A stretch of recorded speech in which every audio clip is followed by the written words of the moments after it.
as we have a few more halfway there through talking about the preview for these games. Indiana versus Notre Dame, a battle for the state of Indiana, seems like, for this one. And the game in South Bend, right next to Football Jesus, we have the Fighting Irish hosting again the Hoosiers. In our preview, we talked about Indiana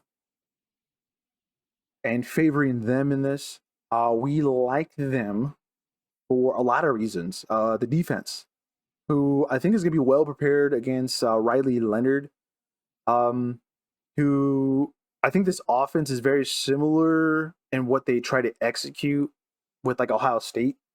But do they have the same kind of talent that Ohio State has? Is like no. So then we take into account for that Indiana should be doing a hell of a lot better on defense when it comes up against the Fighting Irish. There's defense that we did that watch long for the Buckeyes in the shoe, kind of dissecting them. Talking about a lot of transfers from the James Madison team from 2023. Yes, that James Madison team that had that pretty impressive run, brought game day to campus.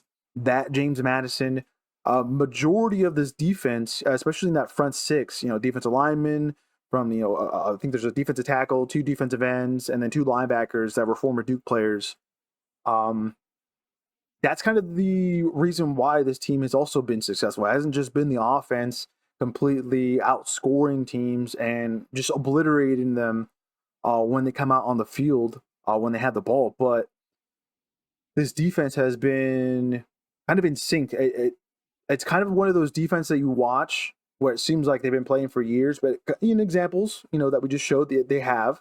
But there's been experienced guys that are there already on the Indiana campus, and then on top of that, some other transfer portal gets that they've gotten outside of James Madison that they have had, come to Indiana here. But yeah, with all that said, this team should be able to, I think, solve the Riley Leonard issue that most teams cannot solve when they come up against Notre Dame, and that's just simply stopping the run game, which means you're going to have to come toe to toe with, again, this Notre Dame offensive line with Jeremiah Love behind him. That's kind of a hard ass, but this game is going to be 4 quarters, or it's going to be pretty obvious at some point in this what Notre Dame's going to be doing, and that's them not being able to throw the ball most likely through the air and having to resort to quarterback runs, um, and ultimately, falling at home, we think, against Indiana. Um, yeah, our mind still hasn't changed since our prediction last week. There's nothing really that we see differently. We know Notre Dame, beat Texas A&M. We watched that game in our watch along series. Side by side, the same day we did the Georgia Clemson game.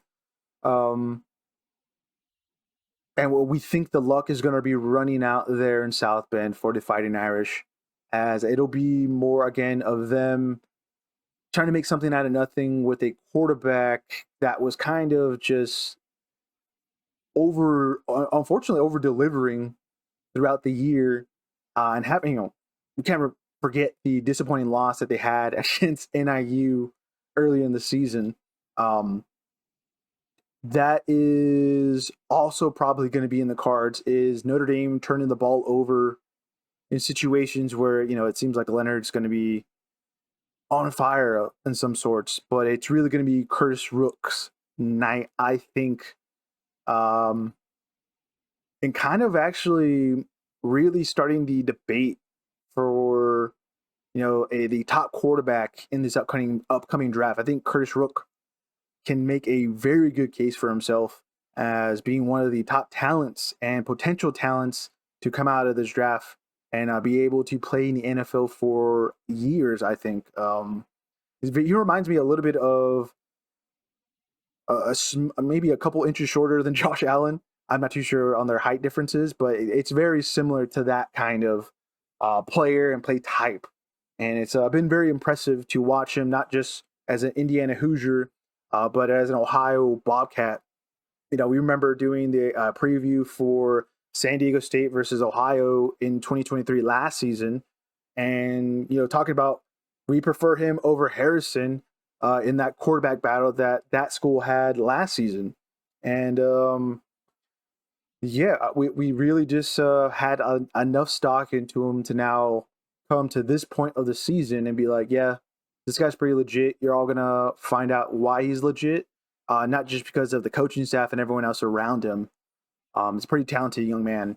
So we'll see him shine against Notre Dame this upcoming weekend in South Bend there, as we're going Indiana, the I think only pick where